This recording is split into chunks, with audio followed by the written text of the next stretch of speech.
주일 맞아서 하나님 앞에 나오신 여러분들을 환영합니다. 우리 다 함께 찬송가 217장 찬송하겠습니다.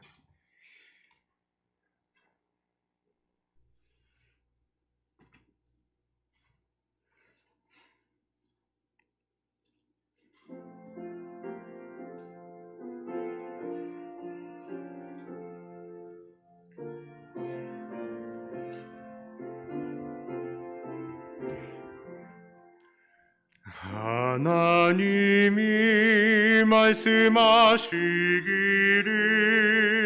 내 맘을 나에게 바치어라.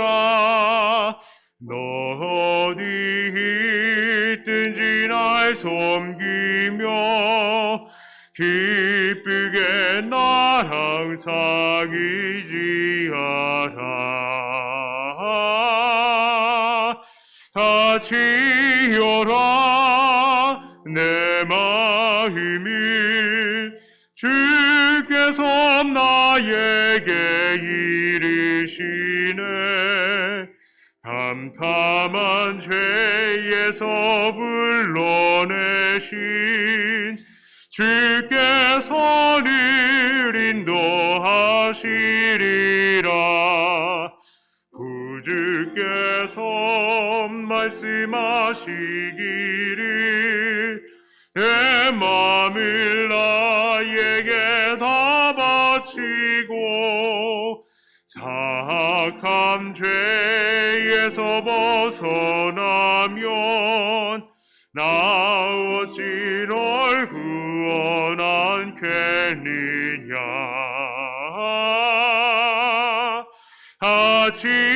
하지어라 내 마음을 주께서 나에게 이르시네. 캄캄한 죄에서 불러내신 주께서 늘 인도하시리라. 성령께서 말씀하시기를 아직도 모든 겁내 어기고 내 맘도 기쁘게 바치어라. 풍성한 은혜를 더하리라.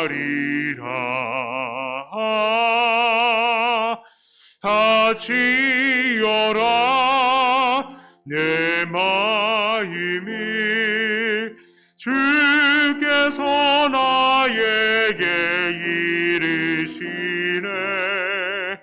캄캄한 죄에서 불러내신 주께서 늘 인도하시리라.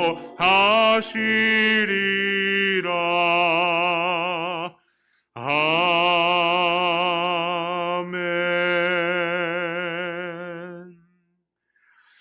218장입니다.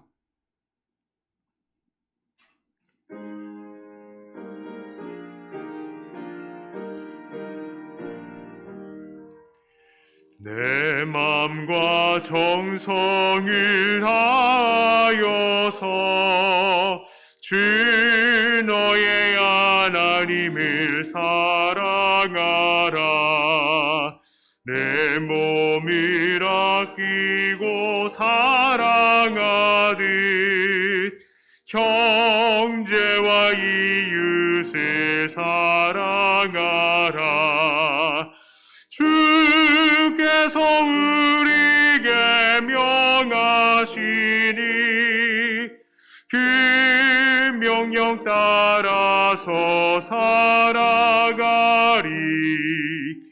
널 미워 해치는 원수라도 언제나 너그럽게 사랑하라. 널 핍박하는 자 위에서도 신실한 마음으로 복을 빌라. 주께서 하시니 명령 따라서 살아가리. 나 항상 주님을 멀리하고 형제를 사랑하지 못하였다. 이러한 죄인을 사랑하사 주께서 몸 버려 죽으셨다. 속죄의 큰 사랑 받은 이 몸 새 생명 다 바쳐 충성하리. 아멘.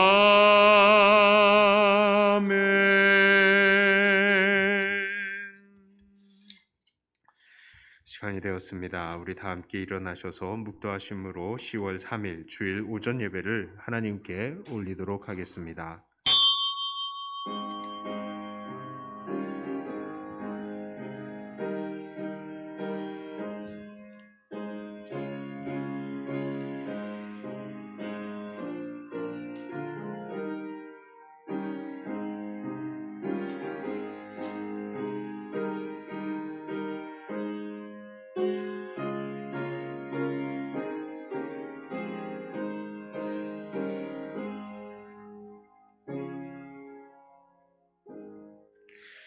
하나님, 우리에게 참 좋은 날씨, 예배드리기 좋은 날을 허락해 주셔서 감사합니다. 그러나 우리는 햇빛보다 더 밝은 주님의 얼굴을 배우기를 소망하며 이 자리에 나왔습니다. 하나님, 우리가 이 자리에서 천국을 미리 경험하게 하여 주시고 또 이렇게 드려지는 예배가 계속해서 이어져 천국에까지 이어지길 원하오니 주여, 우리의 이 예배를 주님께서 붙드시고 이 예배를 받아 주시옵소서. 예수님 이름으로 기도드리옵나이다. 아멘.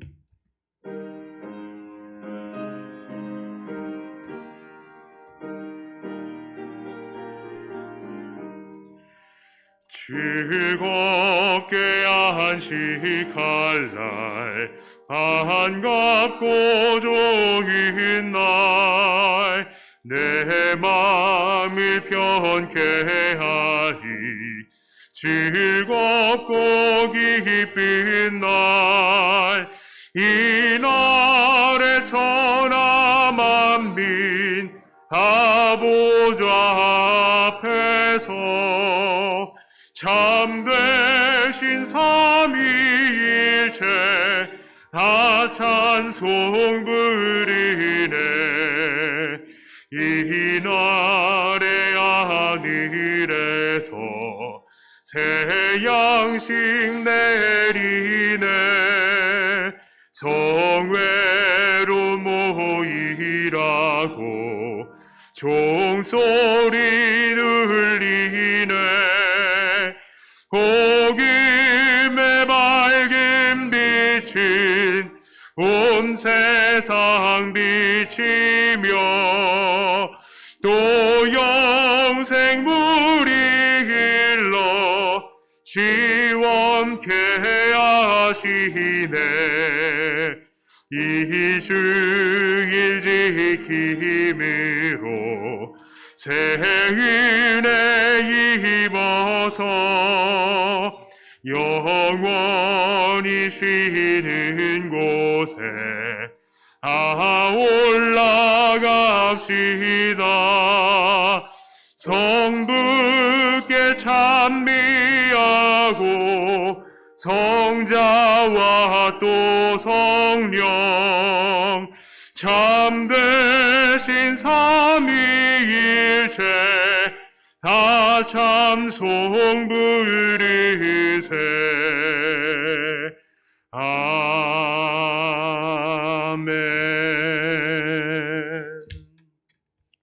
사도신경으로 우리의 신앙을 고백합니다.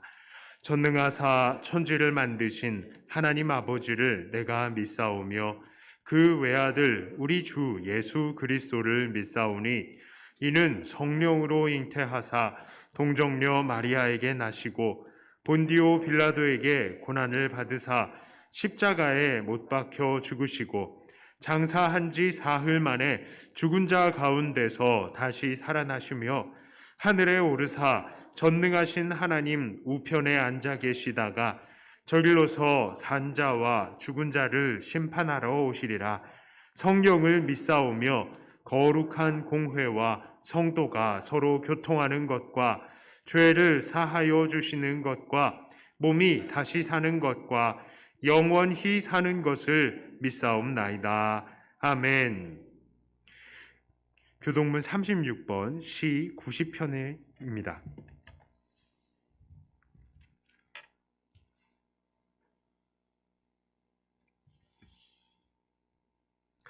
주여, 주는 대대에 우리의 거처가 되셨나이다.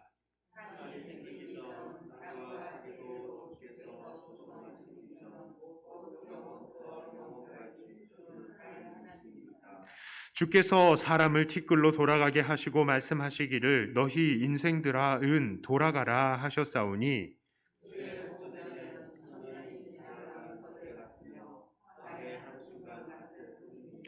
주께서 그들을 홍수처럼 쓸어가시나이다. 그들은 잠깐 자는 것 같으며 아침에 돋는 풀 같으니이다.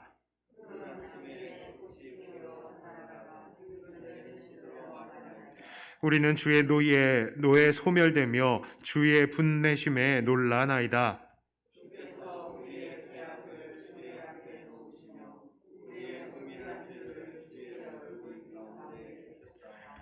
우리의 모든 날이 주의 분노 중에 지나가며 우리의 평생이 순식간에 다하였나이다.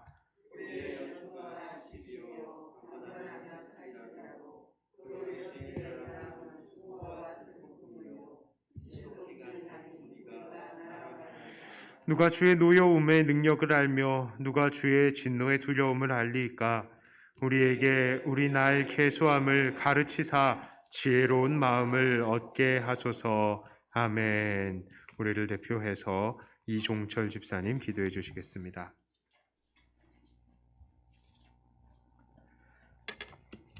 함께 기도드리겠습니다. 우주의 별들을 창조하신 하나님, 주님의 광대하신 능력을 찬양합니다. 특별히 우리를 사랑하사 살기 좋은 환경을 주시고 번성하고 창대케 하시니 감사합니다. 또 많은 사람들 중에 저희를 택하사 하나님의 자녀 삼아 주심에 감사하고 감사합니다. 받은 것 많은 저희들이건만 한 주간의 삶을 뒤돌아볼 때 죄와 허물이 있었음을 고백하오니 용서하여 주시옵소서. 반복되어 짓는 죄와 세상과 타협하여 살아가는 죄를 깨닫게 하시고 기도하여 벗어날 수 있도록 인도하여 주시옵소서. 코로나19로 인하여 세상이 혼란스러운 가운데 있습니다. 주님, 저희를 긍휼히 여기사 이 시기를 구별된 백성으로 잘 이겨나가게 하여 주시옵소서.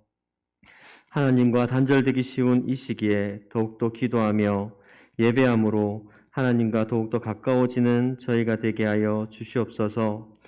여러 모양으로 고통받는 성도들을 돌아보사 가장 좋은 것을 주시는 주님을 바라보게 하시고 더욱 굳센 믿음 얻게 하여 주시옵소서. 세상이 요란하나 저에게 분별할 수 있는 영안을 주셔서 하나님의 편에 서서 결정하고 그 선한 결과에 영광 돌리는 주님의 백성들이 되게 하여 주시옵소서. 보배로운 말씀을 전하시기 위해 서신 사랑하는 목사님께 은혜의 장중에 붙잡아 주시옵소서. 담대히 주의 말씀을 선포할 때 우리 영혼이 잘되고 풍성하게 되게 하여 주시옵소서.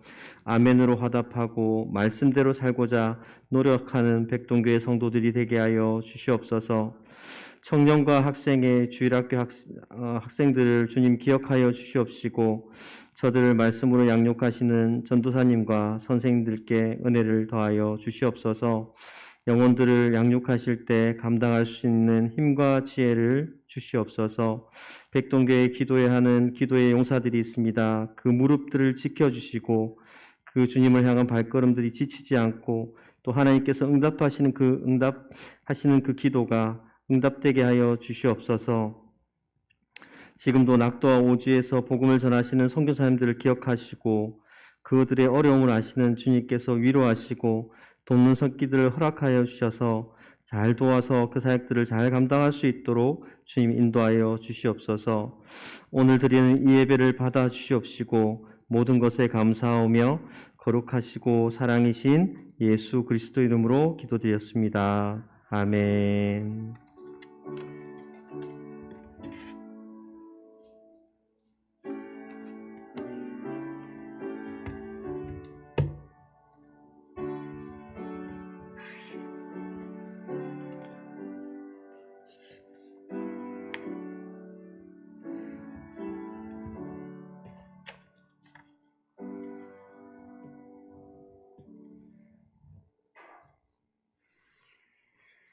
예, 교회 앞에 광고 말씀 올립니다. 특별히 다른 것은 없고 우리 임직식 관련해서 광고 말씀 올립니다. 우리 임직식, 권사 임직 그리고 안수집사 임직, 그 교회 주보에 빠졌네. 예, 안수집사 임직 그리고 명예권사 추대식이 11월 21일 추수감사 예배 시에 있겠습니다.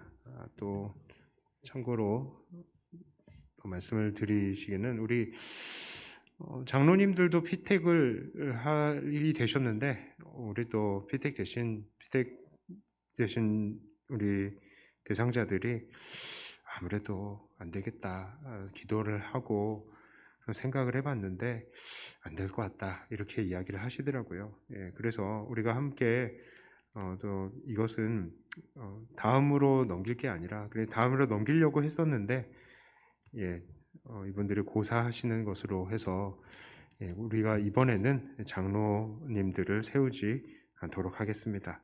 예, 그래서 11월 21일 날 우리 임직식 남은 사람들 같이 임직식 있다는 것 알아주시고 기도로 함께 준비해 주시고 특별히 임직하시는 분들은 더 기도로 하나님 앞에 더 준비하시기를 바랍니다. 오늘 하나님 말씀은 요한계시록 6장 1절부터 17절까지의 말씀입니다. 네, 다소 긴 말씀이지만 저와 여러분들이 한 절씩 나누어서 읽도록 하겠습니다. 자, 내가 봄에 어린 양이 7인 중에 하나를 떼시는데 그때에 내가 들으니 네 생물 중에 하나가 우레소리같이 말하되 오라 하기로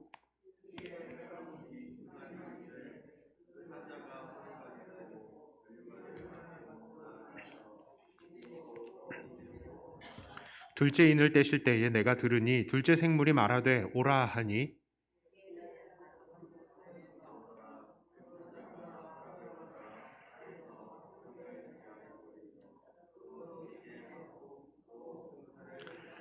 셋째 인을 떼실 때에 내가 들으니 셋째 생물이 말하되 오라 하기로 내가 보니 검은 말이 나오는데 그 탄 자가 손에 저울을 가졌더라.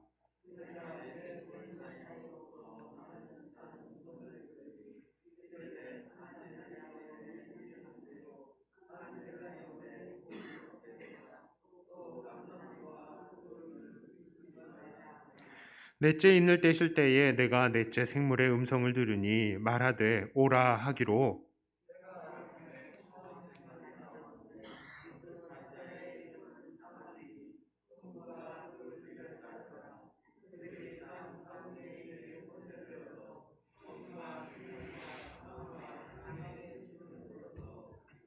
다섯째 인을 떼실 때에 내가 보니 하나님의 말씀과 그들이 가진 증거로 말미암아 죽임을 당한 영혼들이 제단 아래에 있어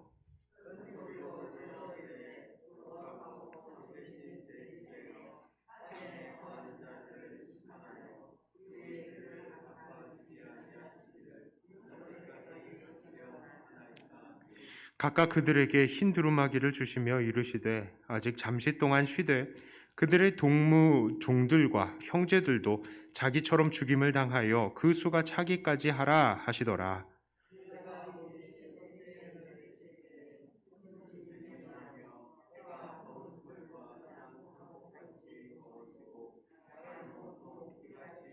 하늘의 별들이 무화과 나무가 대풍에 흔들려 설익은 열매가 떨어지는 것 같이 땅에 떨어지며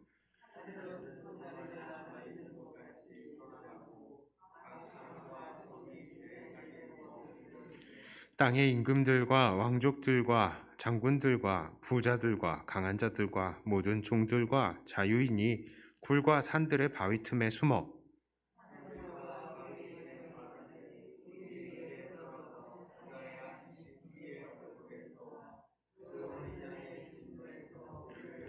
함께 읽습니다. 그들의 진노의 큰 날이 이르렀으니 누가 능히 서리요 하더라. 아멘. 기도합니다. 하나님, 하나님의 말씀을 나눌 수 있게 해주심을 감사합니다. 하나님의 말씀이 우리 안에 새겨지게 하여 주시옵소서. 우리의 헛된 인간적인 생각이 없어지고 오직 하나님의 뜻과 계획만이 우리 안에 서게 하여 주시옵소서. 예수님 이름으로 기도드리옵나이다. 아멘. 개인적으로 저는 이 요한계시록을 설교하는 것이 참 담임 목사가 되어서 큰 장점 중에 하나가 아닌가 생각이 됩니다. 그동안에 부목사 사역을 할 때는 이것을 쭉 사실은 요한계시록은 쭉 공부해야 되거든요. 요한계시록뿐만 아니라 그 이전에 모든 구약의 계시, 그리고 예언서 이런 것들을 쭉 공부해야 요한계시록을 나눌 수 있거든요. 그런데 부목사 할 때는 요한계시록 몇 장 잠깐 하다가 다른 선지서 잠깐 하다가 이렇게 하니까 맥이 안 되는 거예요. 그런데 우리 지금 같이 쭉 새벽에 보면서 선지서들도 쭉 해오고 있고 그러다 보니까 이제는 요한계시록을 나눠도 될 때이겠구나 라는 그런 생각이 들어서 이렇게 요한계시록을 하게 됐는데요. 어떻게 잘 따라오시고 계십니까? 조금 어려운 부분들이 있어요. 그렇기 때문에 우리가 지금 새벽에 나눴던 여러 계시 선지 문서나 이런 것들에 대해서 설교 나누는 것들을 이해가 안 되시는 부분들은 그 부분들을 또 찾아서 보시고 또 유튜브에도 있으니까 들으시고 하셔야 됩니다. 자, 지난주에는 우리 이 어린 양이신 예수님께서 이제 심판의 두루마리를 펴시기에 합당하신 분이다 라고 했어요. 그러면서 이 세상의 역사는 주님께서 계획하시고 준비하시고 또 진행하시고 마무리를 지으신다 이렇게 이야기를 했죠. 자, 이제 예수님께서 그 인을 떼시려고 합니다. 6장의 이 내용이에요. 떼십니다. 자, 그러면 이 인을 떼시면 어떤 일이 일어날까요? 바로 이제 이 세상에는 심판이 행해지고요. 종말이 찾아오게 되는 겁니다. 자, 특히 이 어린 양을 떼시는 이 두루마리 안에 구체적인 내용은 무엇일까요? 자, 우리는 사실 이 계시록에 대해서 큰 오해를 해오고 있었던 부분이 있었는데 그 중에 가장 큰 오해가 바로 이 심판들에 대한 해석인 것입니다. 80년대, 90년대에서는 이 종말에 대해서 영화들도 많이 제작이 되어 있었어요. 자, 그런데 그 내용들을 보면 인을 하나 툭 뗄 때마다 재앙들이 이 땅에 쏟아지는데요. 땅이 갈라지고 괴물들이 올라오고 천재지변으로 하고 사람들이 죽는 그런 일들이 영화에서는 나타나는 것을 볼 수 있습니다. 또 어떤 사람들은 이 인심판에 대해서 여러 장면들을 보면서 저마다 이상한 해석을 갖다 붙이는데요. 붉은 말이 나왔다라고 하니까 이거는 공산당을 상징하는 거야 라고 이야기를 하고요. 또 검정 말이 나타났으니까 이거는 이슬람의 테러야 이렇게 석유가 까맣잖아 하면서 이런 해석을 말을 합니다. 자, 정말로 이 심판에 대한 이야기는 해석하기가 어려워요. 자, 그렇지만 이 예언의 말씀을 처음으로 받았던 사람들에게는 이 말씀이 어떻게 받아들여졌을까요? 이 예언의 말씀을 처음 받는 사람이 공산당에 대해서 알았을까요? 아니요. 자, 그러면 석유에 관해서, 이슬람의 테러에 관해서 알았을까요? 아니요. 자, 그러면은 그 사람들에게 적용되지 못할 말씀이 그 사람들에게 주어졌을까요? 그럴 리가 없다는 것입니다. 공산당 이슬람 테러 아니라고요. 오히려 이 사람들은 그러면 이 말씀을 어떻게 받아들였을까요? 자, 오늘 우리는 이 요한계시록을 최초로 받는 사람들이 이 계시록을 어떻게 받아들였을지에 대해서 가장 먼저 생각해 보면서 이 7인의 심판의 내용과 그 특징적인 의미들을 좀 살펴보려고 합니다. 자, 첫째로요. 이 일곱인 심판의 내용은 무엇이냐? 바로 이미 시작되어서 진행이 되고 있는 구원과 심판의 역사, 영어로 말하면 히스토리라는 것을 설명을 하는 거예요. 인심판의 이야기가. 자, 무슨 말이 이렇게 어려운지. 그러나 이 본문의 예언의 내용은 구약을 열심히 읽었던 사람들이라면 당시 사람들에게는 어느 정도 쉽게 받아들여질 수 있는 내용이었다라는 겁니다. 아니, 어떻게 그럴 수가 있습니까? 자, 그 구약의 두루마리의 내용이 이미 예수님이 들고 있는 이 두루마리의 이 내용이 이미 다니엘서에는 기록이 되어 있었기 때문이에요. 자, 다니엘서 12장 9절부터 13절까지. 다니엘서 이 9장 이거 하는 동안에 제가 격리돼 있어가지고, 이 부분 오히려 많이 시청을 하셨더라고요, 보니까. 자, 12장 9절부터 13절까지의 말씀을 제가 읽어드립니다. 자, 그가 이르되 다니엘아 갈지어다. 이 말은 마지막 때까지 간수하고 봉함할 것임이니라. 많은 사람이 연단을 받아 스스로 정결하게 하며 희게 할 것이나 악한 사람은 악을 행하리니 악한 자는 아무것도 깨닫지 못하되 오직 지혜 있는 자는 깨달으리라. 매일 드리는 제사를 폐하며 멸망하게 할 가증할 것을 세울 때부터 1290일을 지낼 것이요 기다려서 1335일까지 이르는 그 사람은 복이 있으리라. 너는 가서 마지막을 기다리라. 이는 네가 평안히 쉬다가 끝날 때에는 내 몫을 누릴 것임이라. 자, 그렇습니다. 다니엘을 통해서 인쳐진 이 말씀을 보니까요, 매일 드리는 제사가 폐해지고 멸망하게 할 가증할 것이 세워진 이후에 1290일이 뭐죠? 이게 바로 세대 반이죠. 계산을 하면 그래요. 이 1290일 동안에 이 일들이 일어난다라고 합니다. 왜 1290일이냐? 1년 365일을 1년을 365일이라고 생각하고 하면 세대 반이 이 1290일 정도가 나와요. 자, 그런데 그 내용 구체적으로는 다니엘 9장에 더 잘 나와 있습니다. 이것도 한번 볼게요.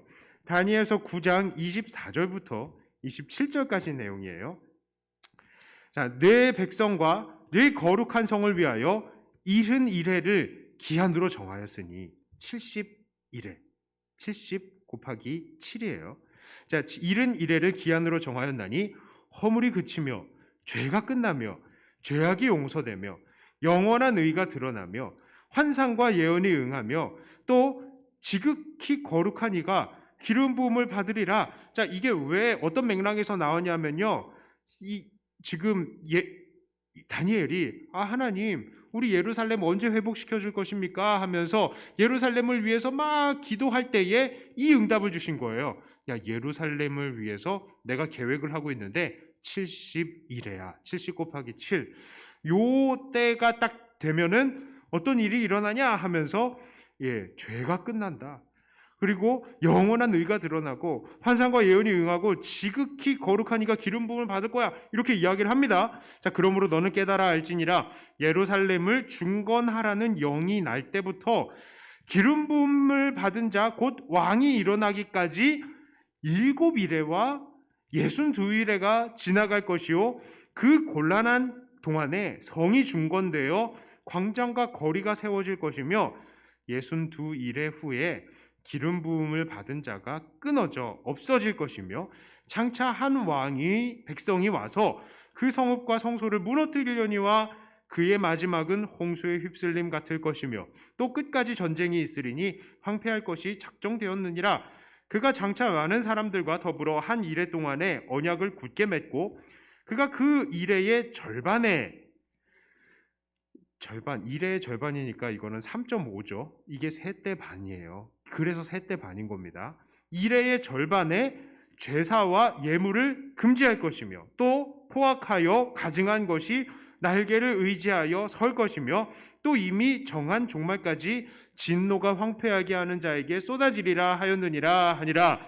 자, 다니엘서에서는요, 하나님께서는 영원한 새 언약을 재건하는 데에, 새 예루살렘을 재건하는 데에 71회가 걸릴 것이라고 말씀하셨는데 그 기간이 어떻게 됩니까? 도표를 한번 보여주세요. 이게 잘 보입니까? 예. 쭉 70일에요. 그리고 70일에와 62일에가 지난다라고 그랬어요. 자, 일단 예루살렘을 중건하라라는 명령이 떨어진 이후에 7일에와 62일에 걸쳐서 성이 중건될 것을 말합니다. 자, 앞에 7일에는요, 성벽이 완성이 된 총 49년을 말해요. 77에 49. 예. 그래서 성이 완전히 느헤미야에 의해서 이 70일에 동안에 성벽이 완전히 완성이 됩니다. 자, 그러면 그 이후에 62일에는 무엇이냐? 성벽이 완공이 된 이후에 434년이 지난 때를 이야기하는데 그때 무엇이 나타나냐? 바로 왕이신 예수님이 오신 거예요. 그때가 지금 62일에가 지난 이후입니다. 자, 그러니까 그렇다면 완전한 새 예루살렘이 완성이 되려면 이제 뭐만 남았어요? 7 더하기 62 하니까 7 더하기 62는 뭐예요? 69. 그 다음에 70 빼기 69는 1. 한 일에만 남은 거예요. 한 일에. 자, 그런데 이 한 일에 동안에 무슨 일이 일어난다고 합니까? 다니엘서에서는요, 이 예루살렘 성이 회복된 이후에 한 일에 동안에 기름 부음 받은 자, 즉 메시아가 끊어지고 성읍과 성소가 무너지고 큰 전쟁이 있을 것이라고, 특히 이 일의 절반, 즉 세대 반 동안에는 제사가 금지되고 멸망에 가증한 것이 날개를 의지하면서 설고고 또 진노가 황폐하게 하는 자, 즉 파괴자에 의해서에게 쏟아질 것이다. 자, 그리고 한 일회가 끝나면 이제 종말이 끝나고 새 예루살렘이 세워진다고 이렇게 이야기를 하는 거예요. 다니엘은 그 종말의 내용을 임봉을 했었습니다. 두 번째 표를 보여주세요. 먼저 두 번째 표를 보여주세요. 자, 그러니까 지금 예수님이 떼시려는 그 임봉의 내용도 바로 그 내용인 거예요. 예수님이 그 임봉을 떼시면 세상에 어떤 일이 일어납니까? 그래요. 메시아가 끊어지고 성읍과 성소가 무너지고 큰 전쟁이 있고 3년 반 동안에 제사가 금지되고 멸망에 가증한 것이 날개를 의지하면서 서고 진노가 파괴자에게 쏟아지는 거예요. 그게 예언된 마지막 일회 동안에 일어날 일들이라고 예언이 되어 있는 거예요. 그게 예언서의 내용이에요. 자, 그러니까 지금 봤죠? 한 일회 동안에 일어난 일은 뭐라고요? 임봉된 책의 내용이다. 한 일회 동안, 마지막 한 일회 동안에 나타날 일이 바로 임봉된 책의 내용이다라는 겁니다. 이게 무슨 말입니까? 그렇습니다. 지금 이야기된 내용들 모두가 이미 우리의 시점으로는 과거에 다 일어난 일이라고요. 예수님 십자가에 언제 돌아가셨습니까? 옛날에 돌아가셨어요. 이미 돌아가셨어요. 성전이 파괴 언제 됐습니까? 옛날에 됐어요. AD 70년에 로마 장수 티투스에 의해서 파괴됐습니다. 성전이. 자, 그 다음에요. 멸망에 가증한 것이 섰습니까? 안 섰습니까?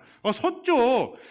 AD 70년에 지금 성전이 무너지고 가운데 이 삐쭉 선 게요. 뭐냐면 이 가운데 병아리 아닙니다. 독수리입니다.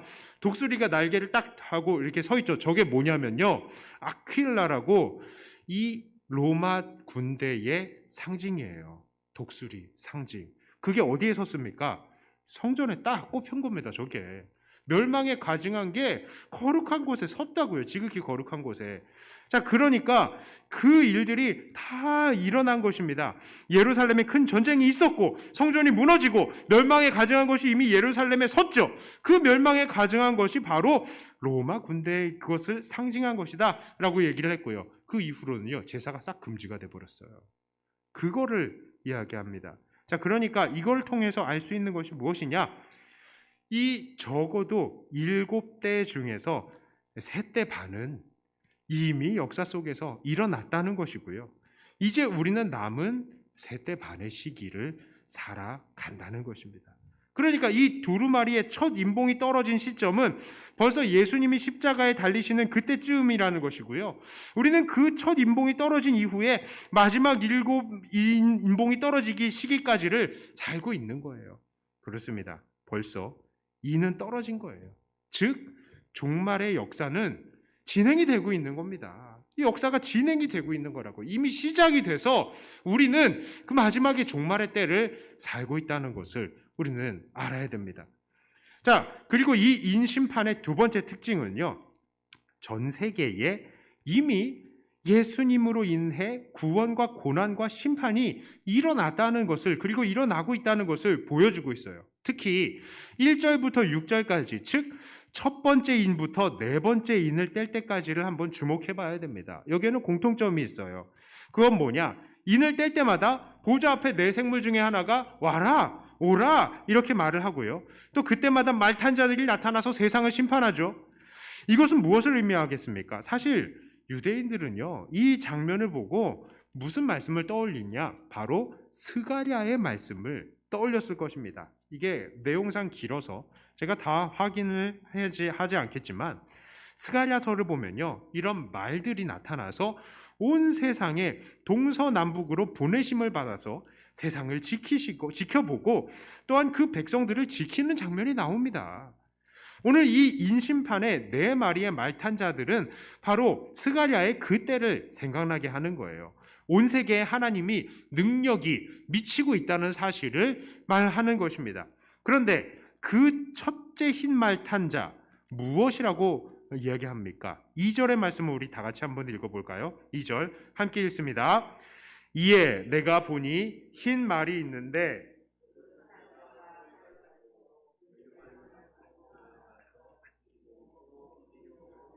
그렇습니다. 이 흰 말탄 자는 면류관을 받았고요.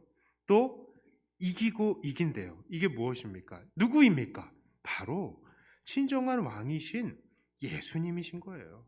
자, 그러니까 이 예수님을 시작으로 하나님의 천사들이 온 세계 속에서 자기의 역할을 행하고 있다라는 걸 말합니다.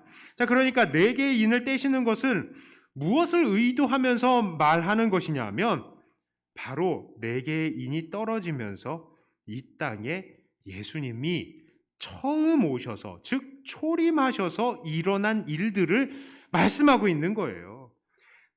세 번째 표를 보여주세요. 표 세 번째. 제가 여러분 이해 잘 안 갈까봐 그림까지 제가 그렸어요. 근데 이거 잘 보셔야 돼요. 예. 자, 예수님께서 이 땅에 초림하실 때에는 어떤 일들이 일어났습니까? 주님이 죄악의 권세를 이기셨죠. 오늘 말 타고 이기고 이기는 것처럼 예수님께서 이기셨어요. 어떻게 이겼습니까? 자, 죽으시는데 부활하심으로써 죽음의 권세, 죄의 권세를 이기신다는 것을 보여주셨습니다. 그게 흰 말의 역할이죠. 그 다음에 말들은 어떻게 됐습니까? 보니까 말들이 이곳저곳에 떨어지면서 심판들이 나타나는데요. 그 많은 사람들 보니까 주님이 죄악의 권세를 이기시고 그 이후에 나타나는 문제들이에요. 그 무엇이냐? 바로 예수님으로 인해서 세상 사람들에게 분쟁이 찾아온 겁니다. 세상에. 예수님께서 이 땅에 화평을 주러 오셨다고 했어요? 아니요. 검을 주러 오셨다라고 했어요. 그 검이 뭡니까? 세상 사람들과 예수님, 하나님 백성들의 이 간의 분쟁을 이야기를 하는 것입니다. 그래요. 예수 믿는 자와 믿지 않는 자들로 세상이 나누어지는 것입니다. 그래서 예수 믿지 않는 사람들이 핍박을 당하는 거예요. 특히 예수님을 믿지 않는 이들은 그 믿지 않음으로써 뭐라고 했습니까? 벌써 심판을 받게 되었고요. 또 예수 믿는 사람들은 그들 나름대로 가난과 고난 속에서 살아야 했던 것입니다. 그리고 심지어 어떤 자들은 짐승 같은 악한 세상에 의해서 순교를 당해야만 했던 것이죠. 자, 그러니까 이 네 번째 인을 떼실 때까지의 모습은 바로 예수님께서 초림하실 때에 이런 심판과 고난의 일들이 전 세계적으로 일어났다는 것을 말하는 것입니다. 특히 여기서 말탄 자들이 죽이는 자들이 어떤 사람들은 말탄 자들이 죽이는 사람들은 예수님 믿지 않는 사람, 죄악의 세력이다 이렇게 주장하는 사람들도 있는데요. 저는 그렇지 않다고 생각합니다. 왜냐하면 8절을 보면은 그들이 사람들을 짐승들로서 죽인다라고 해요. 그러니까 짐승의 권세를 힘입어서 사람들을 죽인다라고 이야기를 하죠. 그 짐승은 무엇입니까? 요한계시록에서 계속 이 짐승은요, 바로 사탄의 권세, 죄의 권세를 대표하는 것을 짐승으로 표시를 하거든요. 그러니까 이 네 번째 인을 떼실 때까지 사건은 무엇이냐? 바로 예수님이 이 땅에 오시고 그 이후에 이 땅에 찾아온 죄악의 세력들이 더 왕성하게 믿는 사람들을 핍박하는 것을 말하는 거예요. 그래서 다섯 번째에서 성도이 하나님 앞에 호소하는 그런 부분이 나타나는 것입니다. 자, 그렇습니다. 이 두 번째 특징이에요. 바로 예수님으로 인해서 전 세계에 구원도 찾아왔지만 고난도 찾아왔다. 그것이 바로 네 번째 인을 뗄 때까지의 사건을 이야기를 하는 것입니다.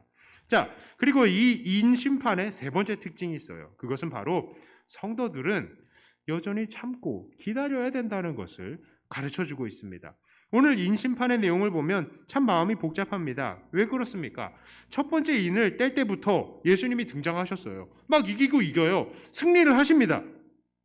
그러면 빨리 마지막 날이 왔으면 좋겠는데 이 세상의 역사가 끝나지 않는 거예요. 새 예루살렘의 시대가 빨리 오지 않는 것입니다. 그래서 많은 믿는 자들이 그 믿음 때문에 고통을 당하고 고난을 받는 거예요. 그래서 다섯 번째 인을 떼실 때는 어떤 일이 일어납니까? 6장 9절부터 11절에요. 다섯째 인을 떼실 때에 내가 보니 하나님의 말씀과 그들이 가진 증거로 말미암아 죽임을 당한 영혼들이 제단 아래에 있어 큰 소리로 불러 이르되 거룩하고 참되신 대주제여 땅에 거하는 자들을 심판하여 우리 피를 갚아주지 아니하시기를 어느 때까지 하시려 하나이까 하니 각각 그들에게 흰 두루마기를 주시며 이르시되 아직 잠시 동안 쉬되 그들의 동무종들과 형제들도 자기처럼 죽임을 당하여 그 수가 차기까지 하라 하시더라. 하나님의 말씀과 그 증거로 죽은 순교자들의 영혼이 어서 그 피를 갚아주시기를 간구해요. 빨리 이 심판이 끝나고 새 예루살렘의 시대가 돌아오기를 바라는 것입니다. 그러나 주님이 어떻게 하십니까? 그들에게 흰옷을 주시면서 뭐라고 말씀하세요? 잠시 쉬되 순교자의 수가 차기까지 기다리라 라고 하십니다. 그렇습니다. 우리는 이 심판에 대한 하나님의 구체적인 계획과 시기와 때를 모르죠. 그래서 답답합니다. 자, 하지만 주님은 그 끝이 올 때까지 여전히 기다려야 된다라고 말씀을 하시는 거예요. 그러니까 우리가 지금 7인을 떼는 그 순서대로 한다면 우리는 어느 포인트 정도에 있겠습니까? 한 5번째나 6번째 인을 떼는 그 정도 시점에서 우리가 지금 살고 있다라고 생각을 하시면 돼요. 예, 4번째 인까지는 벌써 과거에 일어난 일들이고 지금 우리는 한 5번째, 6번째 인을 뗄 쯤을 살고 있다라고 생각하시면 되겠습니다. 자, 그리고요, 4번째. 이 인심판의 4번째 특징은 바로 최후의 심판이 있기 전까지 세상 사람들은 회개하지 않는 사람들이 너무나 많다는 거예요. 이 12절부터 16절까지의 이 내용을 보면 어떻습니까? 여섯째 인을 뗄 때. 이것도 한번 교독해 볼까요? 내가 보니 여섯째 인을 떼실 때에 큰 지진이 나며 해가 검은 털로 짠 상복같이 검어지고 달은 온통 피같이 되며 교독이요, 교독.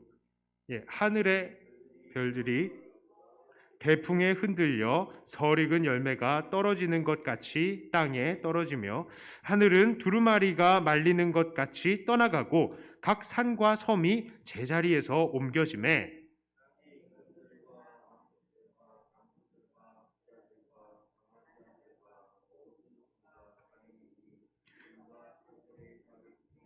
함께 읽습니다. 산들과 바위에게 말하되 우리 위에 떨어져 보좌에 앉으신 이의 얼굴에서와 그 어린 양의 진노에서 우리를 가리라. 이게 6번째 인을 떼실 때의 일인데요. 자, 그러니까 이런 일이 일어나는 시기는 오늘날쯤이라고 했어요. 우리가. 자, 그 표 3번째를 보여주세요. 표 3번째. 다시 표 3번째를 보여주세요. 오늘 복잡하다. 예. 자, 지금 봐요. 진짜 한 일회 동안에 쭉 지나가는데 지금 보면은 예수님이 십자가에 달리시고 첫 번째와 한 4번째 심판이 좀 일어나고요. 요한이 이 말씀을 받은 시점이 언제입니까? 성전이 무너지기 전에 받은 거예요. 이 말씀을. 예, 그러니까 앞으로 이런 일들이 더 일어날 거야라고 이야기를 하는 것이죠. 그 다음에 성전이 무너지고 멸망에 가증한 것이 서죠. 그게 AD 70년입니다. 그리고 지금 우리가 나머지 그 이후에는 세대 반의 시기를 살고 있는데 오늘날의 우리들하고 빨간 점을 찍어놨어요. 우리가 저 정도에 살고 있습니다. 자, 그리고 마지막에 7번째 인을 뗄 때 이후에는 이 세상이 끝나게 될 거예요. 이게 7인에 대한 내용이에요. 자, 하나님의 능력은 오늘날에도 복음으로 인해서 강력하게 나타나고 있습니다. 그리고 그런 복음의 능력은 복음의 반대자들에게 있어서는요, 정말 어떤 거냐? 하늘이 깜깜해지고 산과 섬들이 흔들리는 것 같은 그런 능력인 거예요. 이 사람들에게는. 그런데 이런 하나님의 놀라운 능력이 아무리 나타나는 시대다라고 할지라도 세상 사람들의 반응은 어떻습니까? 이들은 회개를 하지 않아요. 회개하지 않습니다.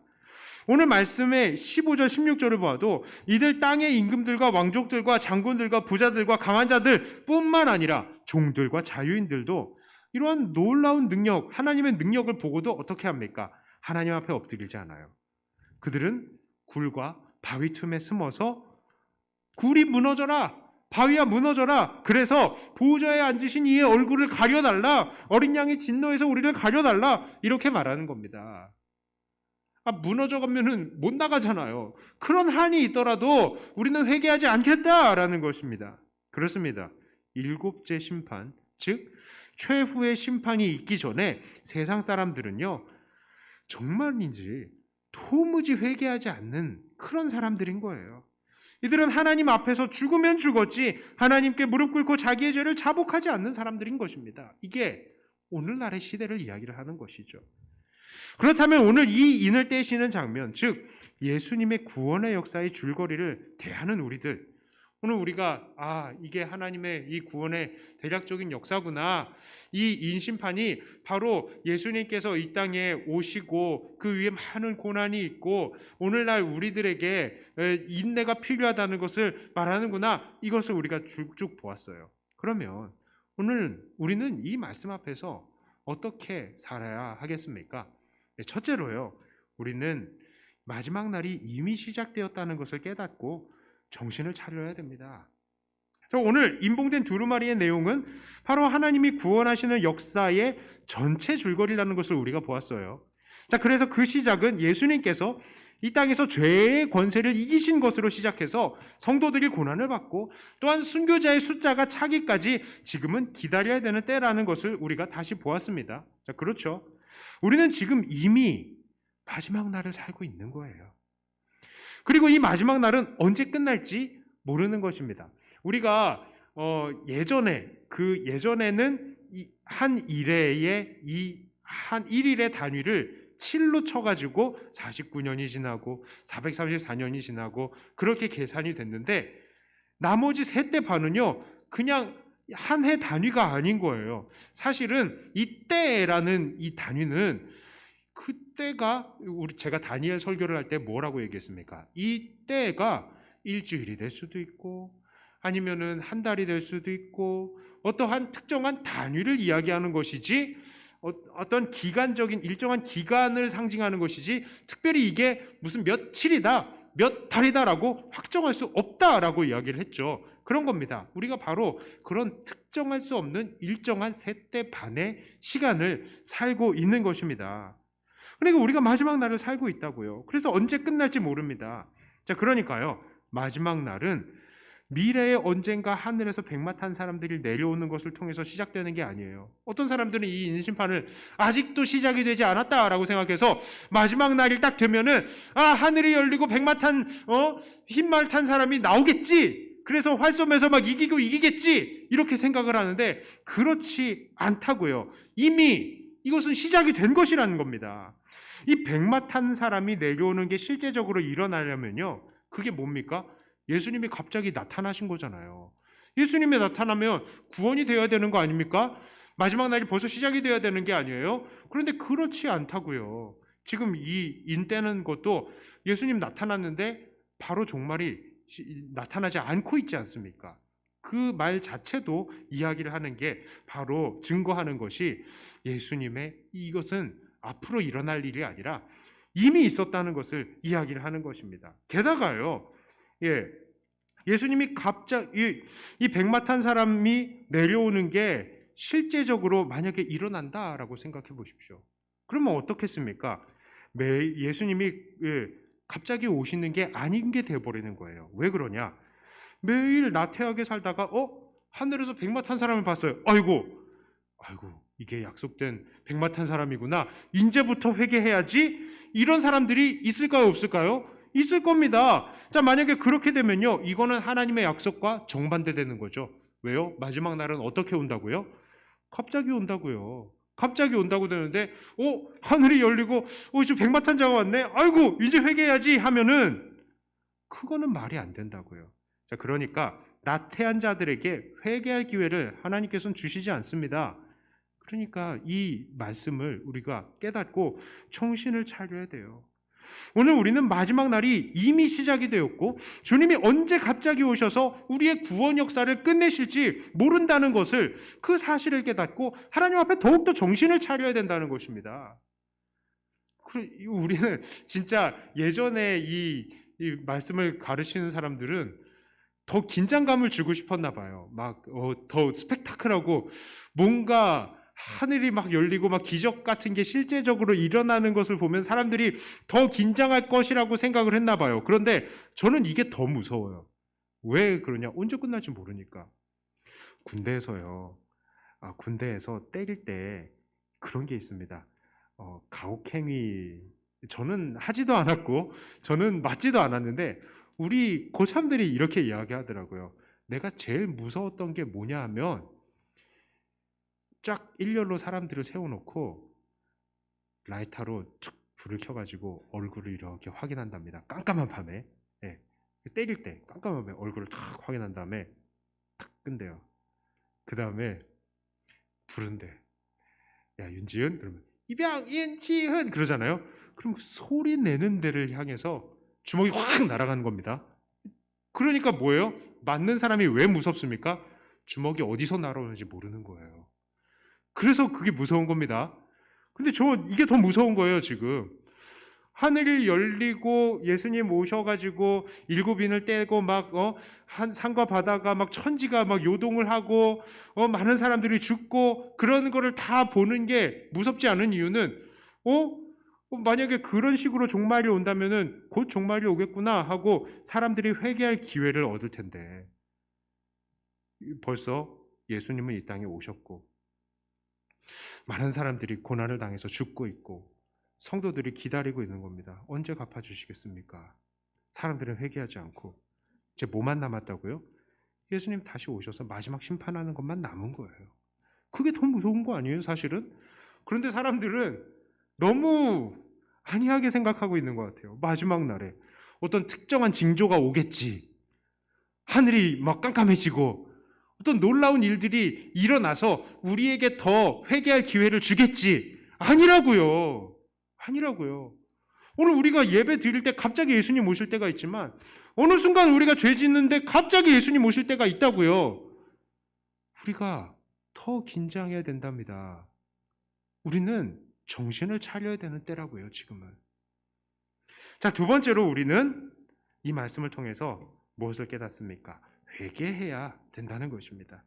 오늘 이 마지막 시대의 세상 사람들의 특징이 바로 죽는 한이 있어도 회개하지 않는다는 것에 있다는 걸 우리는 보았어요. 정말 그렇습니다.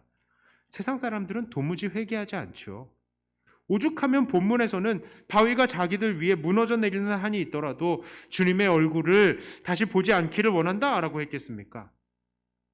그러나 하나님의 백성된 우리들은 그렇게 살아서는 안 됩니다. 우리는 이미 마지막 때를 살고 있는 사람들이고요. 이 마지막 때에 주님께서 이 땅을 심판하시고 있다는 사실을 바라보면서 우리는 더욱 하나님 앞에 회개하기에 재빨라야 한다고요. 특히 우리들은 참 회개하라는 말이 참 부담스럽습니다. 우리 주변에 누군가로부터 뭔가 지적당했을 때, 하나님의 말씀으로 뭔가 권면을 받을 때에 괜히 자존심을 세워요. 그래가지고 이 말씀을 전하는 사람한테 너는 안 그러냐? 오히려 상대방을 공격하기도 하고요. 나는 잘못 없어 하고 끝까지 하나님 앞에 나아가기를 거부하는 경우도 많습니다. 이놈의 자존심이 뭔지. 부부간은 특히 더 그렇죠. 부부간에도 우리가 말씀으로 권면하려고 그러면요, 아니야, 니는 서로 싸우는 거예요. 이런 모습을 봐도, 이런 모습이 바로 주님 닮기를 거부하는 것이 되는 것입니다. 우리를 향하신 어린 양의 보좌의 그 얼굴을 외면하는 모습이라고요. 회개하는 것보다 내 자존심을 더 사랑하는 모습인 겁니다. 자, 그러나 우리는 언제든지 우리의 죄를 발견할 때에 어떻게 해야 되겠습니까? 회개해야 돼요. 하나님 앞에 나아가고 주님 닮기를 포기하지 말아야 되는 것입니다. 회개하지 않는 사람들이 바로 이 세상 마지막 사람들의 특징이라는 것을 깨닫고 우리는 말씀을 받을 때마다 어찌할꼬 하며 하나님 앞에 회개하는 자가 되어야 된다고요. 자, 이제 말씀을 마치겠습니다. 오늘 주님께서 두루마리에 7 인봉을 떼는 장면을 우리가 정리해 봤어요. 첫 술에 배부를 리는 없지만 앞으로 계속해서 이 계시록을 보면서 우리는 이 요한계시록의 내용들을 더 명확하게 우리 안에 새기게 될 것입니다. 끝까지 말씀을 붙드시기를 바라고요. 또 개인적으로는 계시록과 또 많은 예언서들을 여러 번 읽으시길 바라요. 특히 오늘은 이 7인을 떼시는 것이 이 마지막 심판전에 나타나는 어떠한 특정한 환상적인 현상이 아니라 바로 이 땅을 구원하시는 주님의 구원 역사의 줄거리라는 것을 우리가 보았습니다.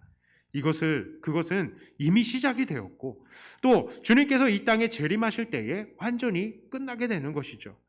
우리가 그 사실을 생각하면서 정신을 차리고 살아갈 것과 또한 죄악을 발견하는 대로 어서 회개할 것에 대해서 나누었습니다.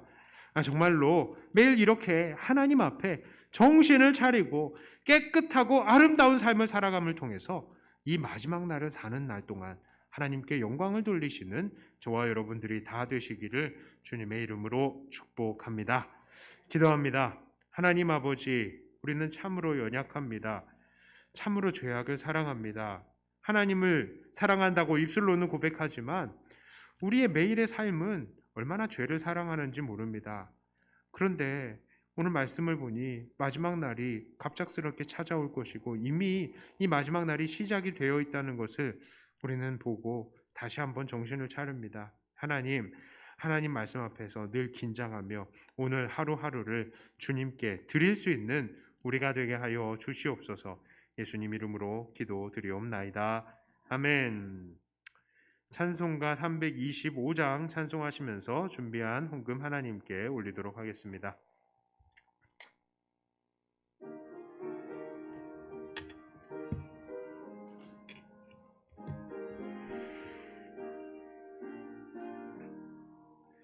예수가 함께 계시니 시험이 오나 겁없네. 기쁨의 근원 되시는 예수를 위해 삽시다.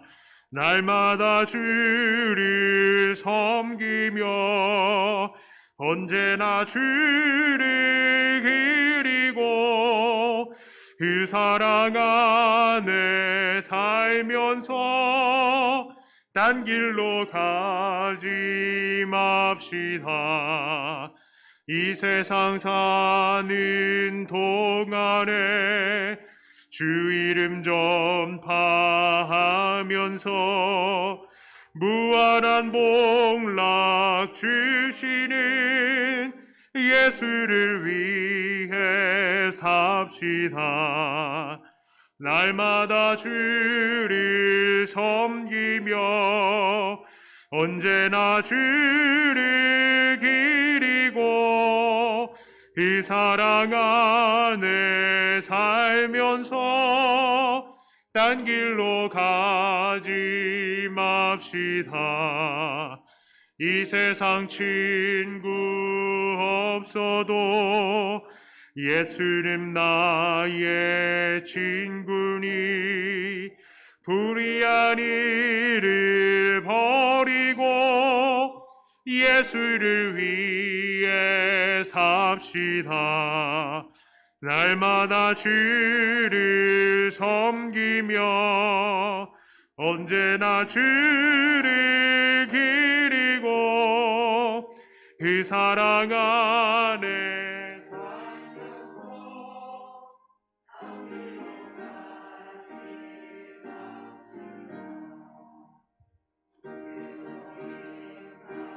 하실 때 잘했다 칭찬하리니 이러한 상급 받도록 예수를 위해 삽시다. 날마다 주를 섬기며 언제나 주를 기리고 그 사랑 안에 살면서 딴 길로 가지 맙시다. 네, 기도하겠습니다. 하나님 아버지 감사합니다. 하나님께서 우리에게 주시는 매일의 삶, 모든 순간순간을 하나님께 감사 올립니다. 하나님께서 우리에게 매일을 살게 하시고 감사할 거리를 많아지게 하여 주셨으니 하나님 앞에 찬양합니다. 찬양하는 모든 입술에게 하나님께서 감사할 거리들을 더하게 하여 주시옵소서. 생일을 감사하며 하나님께 감사 헌금 올립니다. 이 삶이 인생이 하나님께 처음부터 끝까지 온전히 드려지며 시간이 거듭하면 거듭할수록 예수님을 닮아가서 많은 사람들이 우리 귀한 성도님을 볼 때마다 세상에서 정말 그렇구나, 예수님이 살아계시는구나, 이 사람이 바로 하나님의 사람이구나 라는 것을 인정할 수밖에 없도록 하나님 강한 손으로 붙들어 주시고 역사하여 주시고 어려움 속에서도 구원하여 주시옵소서. 10분의 1을 구분해 드리는 손길들을 하나님께서 기억하여 주시옵소서. 하나님, 참 어려운 순간 물질적으로도 많은 어려움이 있을 줄 아는데 그 가운데서도 하나님 앞에 이렇게 10분의 1을 구분해 드리는 믿음을 하나님께서는 보시고 기뻐하실 줄 믿습니다. 물질이 있는 곳에 마음이 있다고 이들이 세상에서 한 푼 두 푼을 더 쓰는 것보다 하나님께 자기 자신을 구분해 드리고 또 우리에게 물질을 얻을 능력을 주신 분이 하나님이시라는 것을 인정하는 믿음을 보이고 있사오니 하나님 이들의 믿음을 보시고 이들의 삶을 인도하여 주시고 더 주님 안에서 믿음의 선한 열매들을 맺어드릴 수 있도록 하여 주시옵소서.